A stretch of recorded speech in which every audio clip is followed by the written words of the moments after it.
오늘의 정치권 소식 김영준 명지대 교수, 차재원 부산 가톨릭대 특임 교수와 함께 이야기 나눠보겠습니다. 두 분 안녕하세요. 안녕하세요. 자, 정치 1번지 종로 지난 금요일 황교안 자유한국당 대표가 본격적으로 종로 출마를 선언하면서 이낙연, 황교안 두 사람의 종로 대첩이 본격 시작됐습니다. 먼저 관련 영상 보고 이야기 나눠보겠습니다.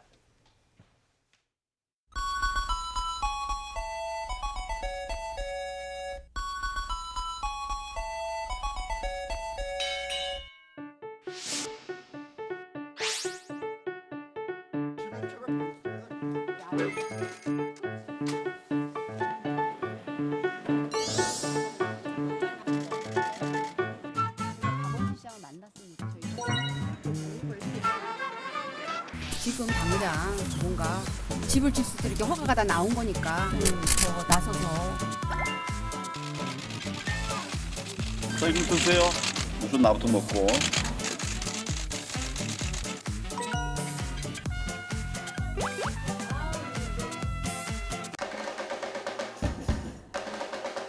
저는 4.15 총선을 종로와 대한민국의 새로운 미래를 위한 출발로 삼고자 합니다. 우리 사회가 지금 많이 이제 흔들리고 있는데 하루빨리 문재인 정권 심판하고 나라를 바로 잡아서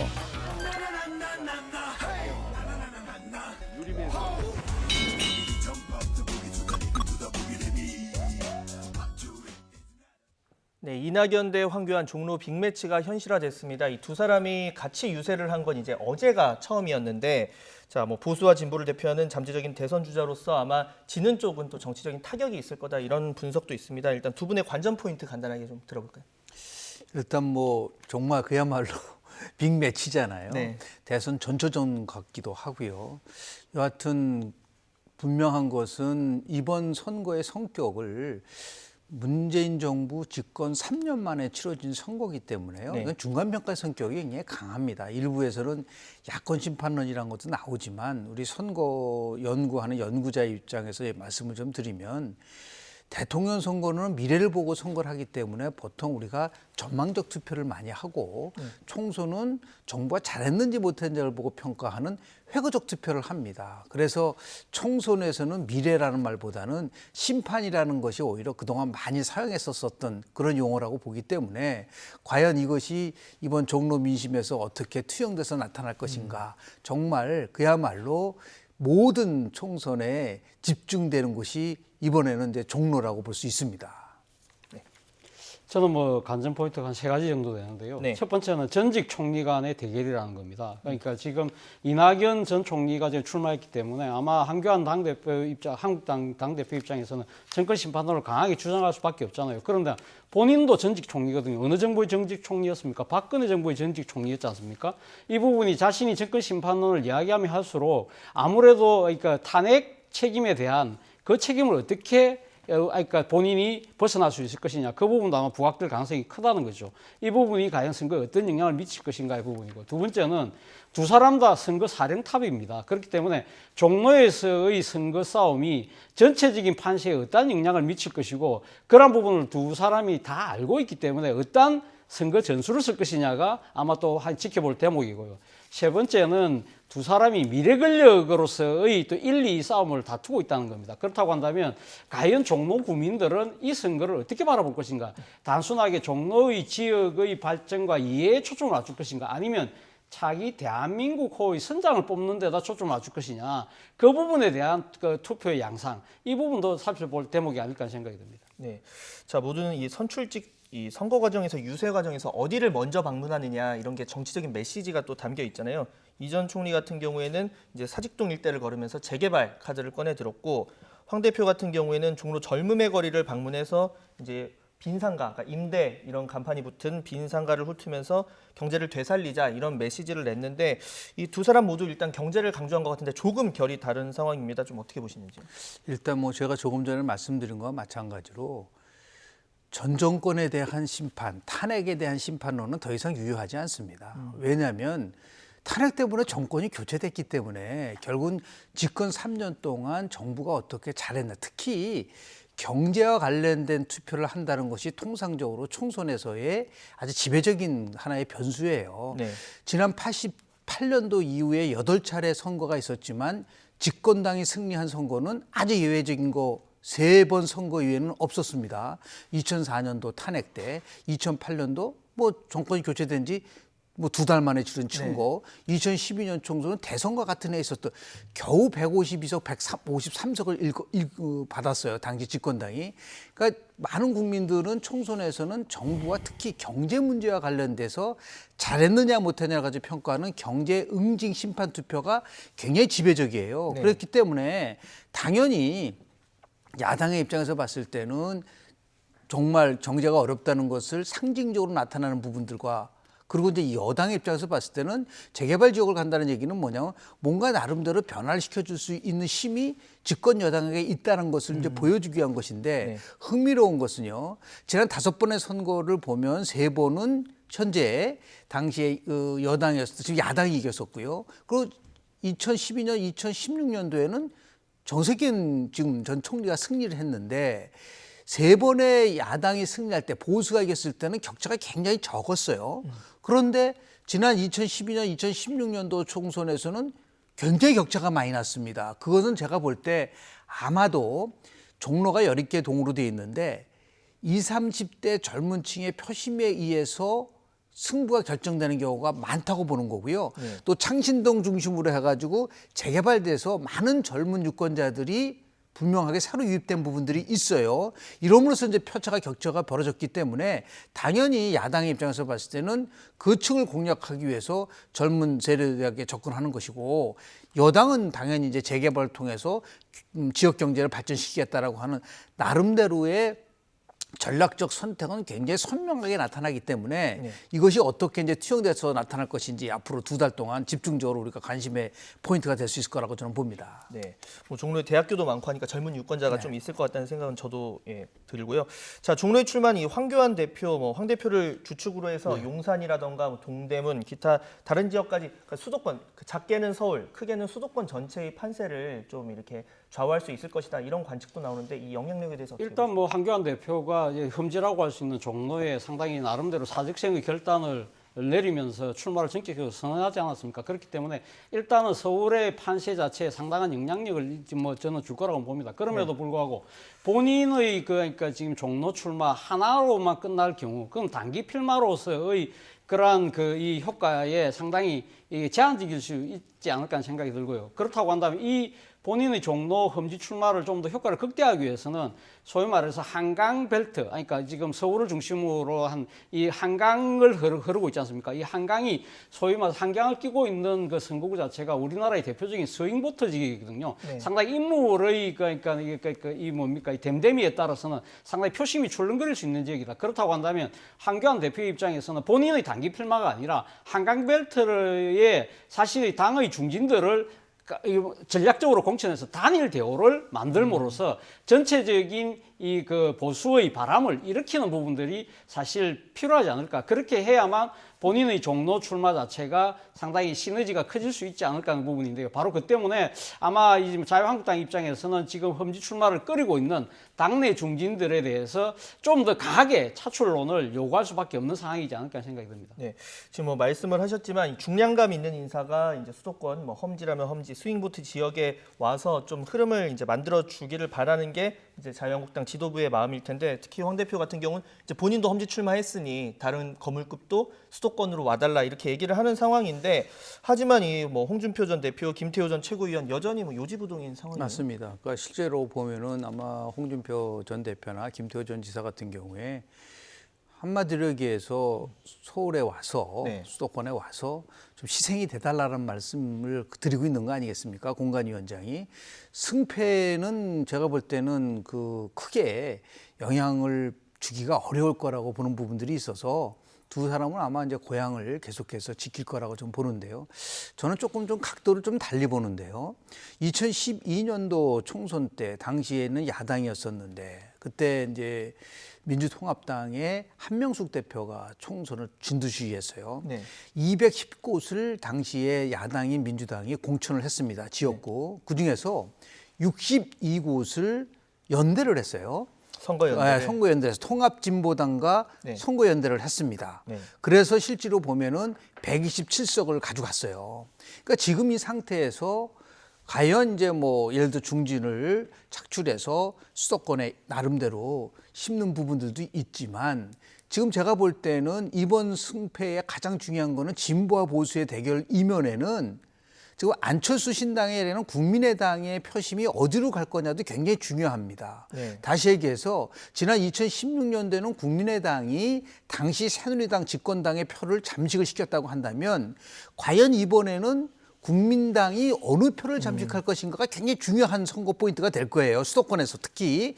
그렇다고 한다면 지금 중도층이 보수 통합에 들어오기는 거의 불가능합니다. 그렇다면 어떻게 하든 간에 선거에서 승리하기 위해서는 이제 통합 보수 신당이 만들어지면 이 통합 보수 신당과 안철수 국민의당과 어떻게 마지막으로 선거 연대를 하느냐가 가장 중요한 선거 전략이 될 수 있다. 그거와 더불어서 뭔데 중진들을 나름대로 배치하는 것도 효과가 있을 수 있겠으나 어느 쪽이 더 힘을 발휘할 것이냐에 대한 부분들에 대해서는 더 나름대로 그 분석도 해보고 그 전략도 짜고 그렇게 돼야 되지 않을까라는 생각을 좀 합니다. 네.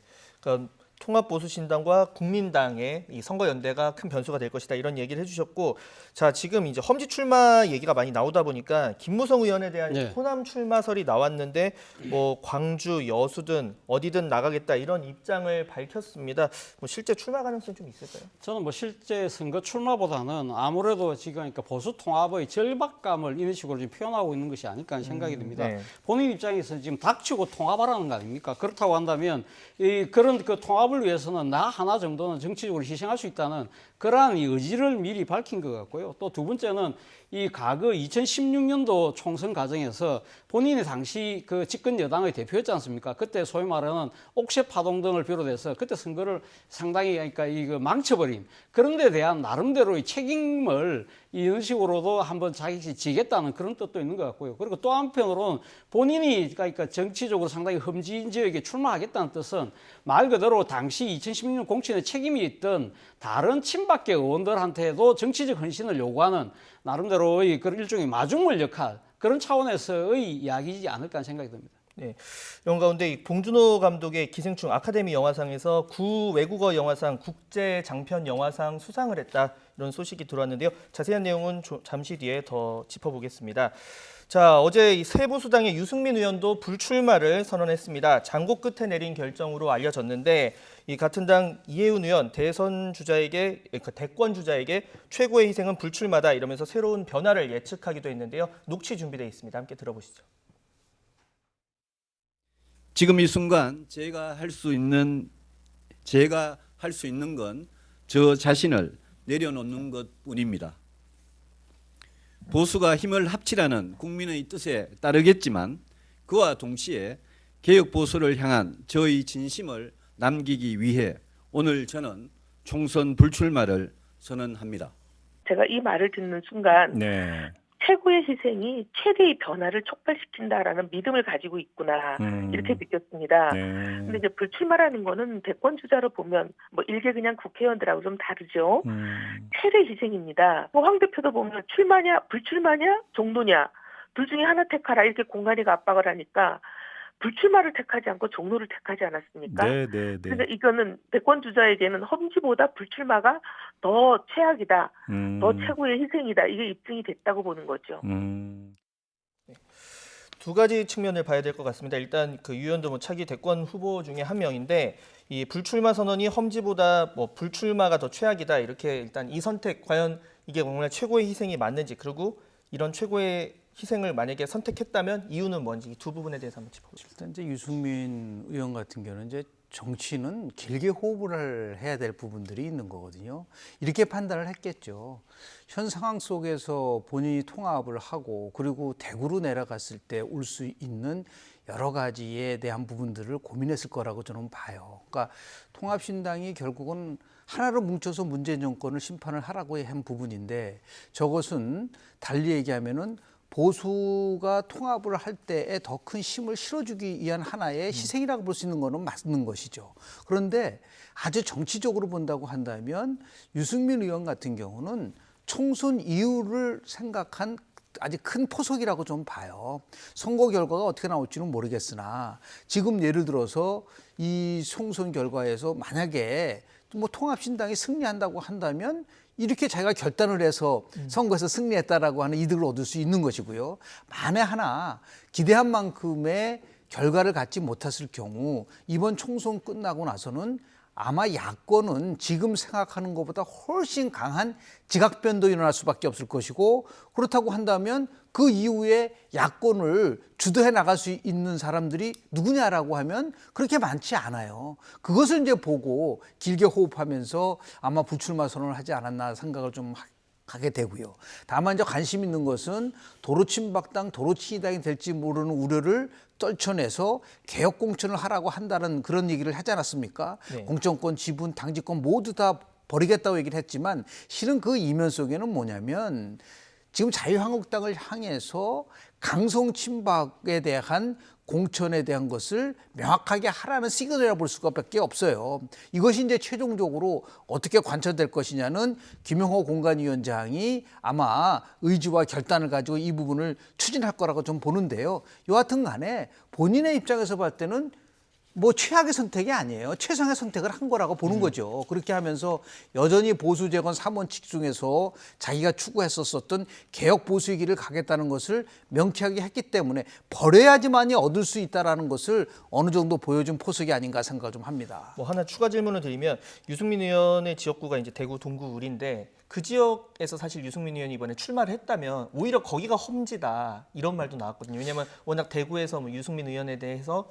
뭐 보수 성향의 유권자들이 생각하는 좀 그런 것들이 있다. 그게 바로 이제 가장 큰 고민이었을 거예요. 만약 그랬을 경우에는 보수 통합이 아니라 이렇게 제도가 대구 경북이 어떻게 바뀌냐면 박근혜 대통령을 지지하는 정당과 그리고 통합 보수 신당과의 경쟁 구도로 가버리게 되면 그게 보수 분열이라고 볼 수밖에 없죠. 그것을 사전에 차단하기 위해서 본인이 동구 울에 나가지 않는다는 것을 오히려 개혁 보수의 길로서 이 좀 더 운신의 폭을 가져가게 할 수 있는 피할 수 없지만 절묘하고 최상의 선택을 했다라고 볼 수밖에 없습니다. 그러니까 분란을 막기 위해서 이제 최상의 선택을 했고 그러면서도 이제 개혁 보수로의 그러니까 신당이 개혁 보수 방향을 가져야 된다 이런 이야기를 했는데 이 부분이 중요할 것 같아요. 그러니까 지금 이제 본인은 모든 걸 내려놓겠다고 했는데 과연 실제 이제 합쳐지는 신당이 개혁 보수적인 측면을 보일 수 있을지가 바로 그 때문에 본인이 요구한 조건 중에 하나가 지금 흡수 통합은 돼서는 안 된다는 거 아닙니까? 당대당 신설 합당을 해야 된다는 것 같은데요. 아마 신설 합당의 그 과정을 거치면서 아마 당의 정강 정책이나 이러한 부분들뿐만 아니라 아마 그 구체적인 인적 쇄신의 방법과 모습도 분명히 아마 이 지금 세부 수단에서 강하게 요구하지 않을까 하는 생각이 들고요. 본인이 그런 인적 쇄신을 위해서 본인이 일종의 뭡니까 헌신의 모습을 보임으로써 하나의 그러한 것을 강하게 지금 그러니까 자유한국당 측에 요구하는 그런 정치적 압력으로 아마 다가가겠죠. 그리고 또 하나의 부분은 본인 입장에서는 사실 어떻게 보면 그 지금 본인의 불출마 자체는 어떻게 보면 본인의 정치적인 그러니까 개인의 입신 양명보다는 아마 그 보수 통합을 통해서 그 보수 통합의 궁극적인 목표는 보수의 개혁이라는 부분으로만 나타나야만 이번 총선에서 국민의 그러니까 선택을 받을 수 있다. 그런 부분들에 대해서 상당히 지금 강하게 방점을 찍고 있지 않습니까? 그렇다고 한다면 본인 입장에서는 앞으로 향후 지금 진행될 이 지금 그러니까 이 당대당의 통합 과정에서 상당한 어느 정도의 공정성과 객관성 그리고 투명성이 보장될 수 있는 그러한 시스템을 강하게 요구하지 않을까 하는 생각이 듭니다. 네. 자, 과연 이 뭐 호랑이 굴에 들어가서 바꿀 수 있을지 좀 지켜봐야 할 것 같고요. 자, 이번 총선에 또 다른 변수가 있습니다. 바로 안철수 전 의원인데 안철수 신당 명칭을 못 쓰게 되자 이제 당명을 국민당으로 정하고 본격적인 창당 준비에 돌입을 했습니다. 어제는 이례적으로 이 진중권 전 동양대 교수가 국민당 창당 행사에 참석해서 강연까지 했는데 어떤 대목에서는 울먹이는 모습을 보이기도 했습니다. 그 모습 보고 오시죠. 기억나실 겁니다. 기회는 평등할 것이다. 과정은 공정할 것이다. 결과는 정의로울 것이다. 저 정말 이 말을 믿었어요. 사실 조국 사태는 저한테 트라우마였어요. 내가 믿었던 사람들 그리고 내가 믿었던 가치가 완전히 무너져 내리는 듯한 그런 느낌이었습니다. 저를 슬프게 했던 말이 있었는데 조국 전 장관이 청문회 나와가지고 나는 사회주의자다 라는 말을 들었을 때 그 생각이 계속 나더라고요. 그래가지고 제가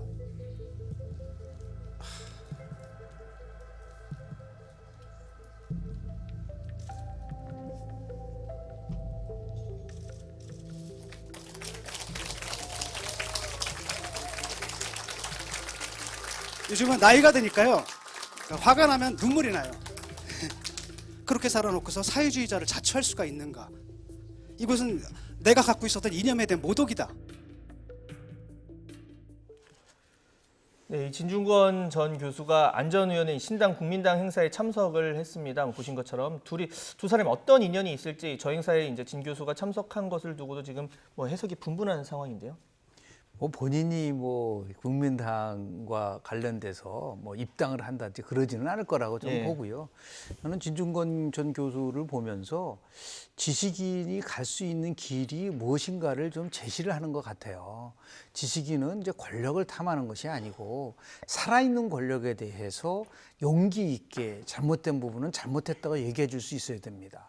현재 지금 제일 큰 문제라고 볼 수 있는 거는 진보 성향의 학자들이 현 정부를 비판하지 않는다는 거예요. 오히려 보수 정권과 전 정권을 비판하는 데만 집중을 하고 있고 지금 권력은 교체됐단 말이죠.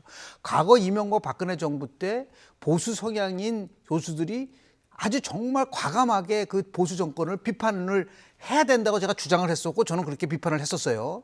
마찬가지라고 저는 봅니다.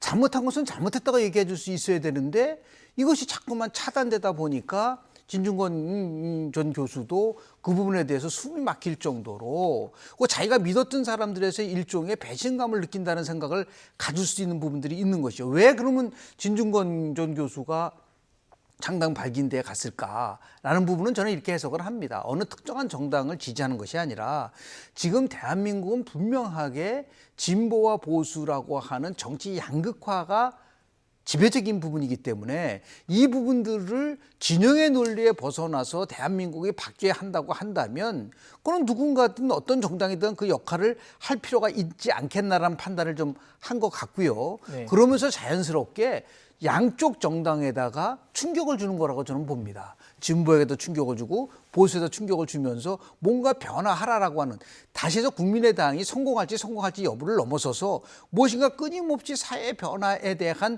동력을 확보할 수 있게끔 해주는 그 추진력을 줄 수 있는 거 그게 바로 지식인의 역할이 아닌가. 그런 의미에서 지금 진중권 전 교수는 지식인의 역할을 충실히 하고 있다라는 평가를 좀 내리고 싶습니다. 네.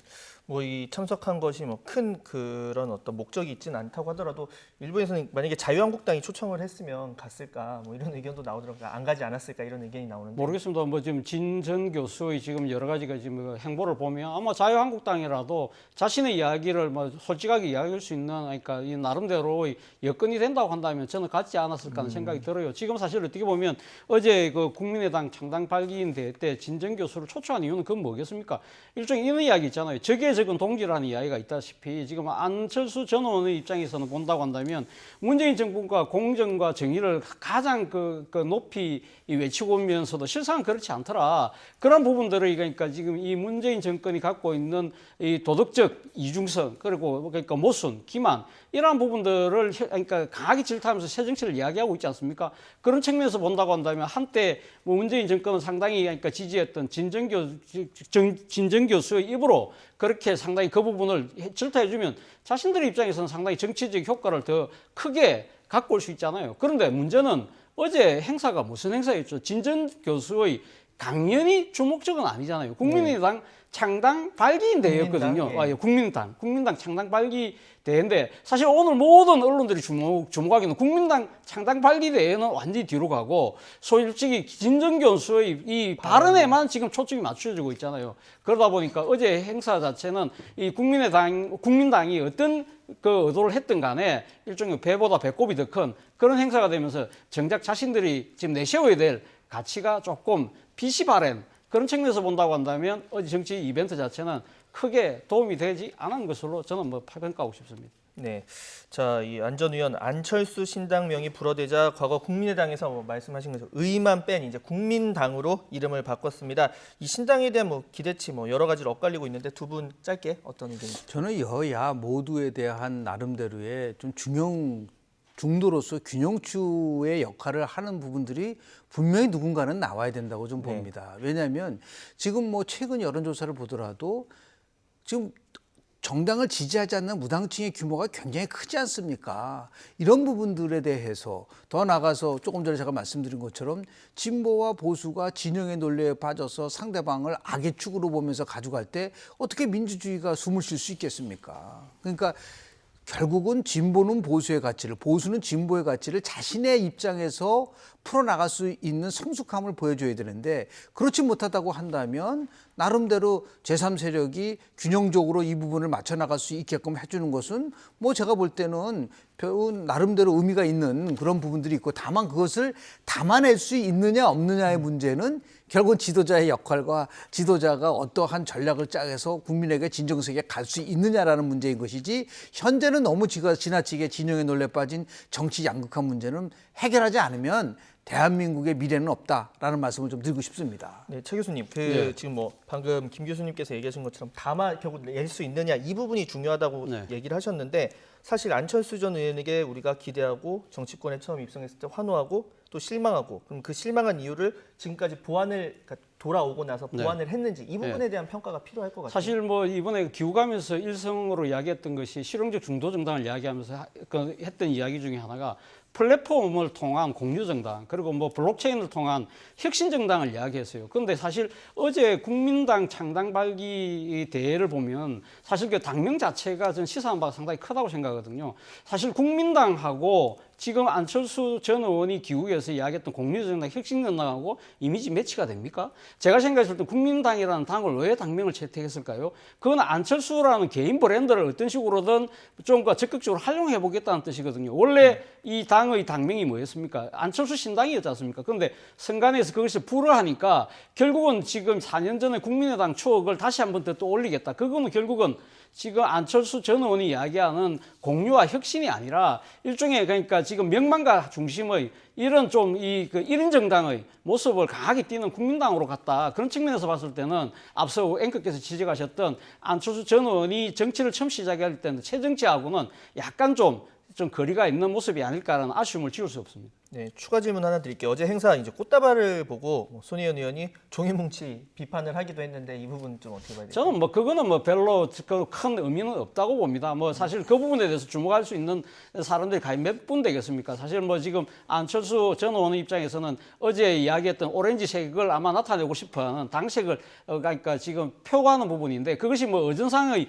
문제였다고 지적할 만한 부분은 모르겠습니다. 손혜원 의원처럼 아주 디테일하게 보시는 부분은 모르겠지만 다수의 국민은 아마 국민의당이 지향하는 색깔이 저런 색깔이고 새로운 가치를 지향하겠구나 정도만 인식하고 넘어갔지 않았을까 생각이 듭니다. 네, 자 마지막으로 이 부분도 살펴보겠습니다. 지금 각 당 이제 공천 지금 준비가 한창인데 이 민주당이 정봉주 전 의원에 대해서 결국 총선 예비 후보로 부적격하다 이런 판정을 내렸습니다. 지금. 일단은 뭐 피할 수 없는 선택이라고 좀 봐요. 이번 선거는 정말 중요한 선거라고 이제 판단을 한 것 같고요. 네. 그러면서 문희상 의장 아들 문석균 씨라든지요, 김의겸 전 청와대 대변이라든지 결국 이제 정봉주 전 의원까지도 결국은 이제 이번에 부적격 판단을 한 건데요. 아마도 2012년도 총선은 아마 기억나실 겁니다. 김용민 씨를 전략 공천을 했는데요. 막말 파문으로 그 당시에 아주 민주당에게 절대적으로 악영향을 미쳤거든요. 만약에 지금 거론한 3인을 공천을 했다고 한번 생각을 한번 해보십시오.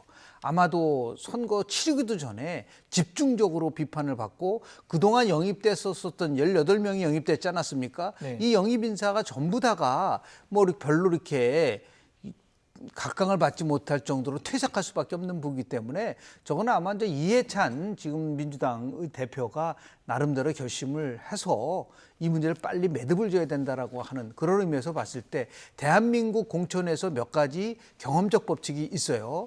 현역 의원을 많이 교체한 정당이 이기더라.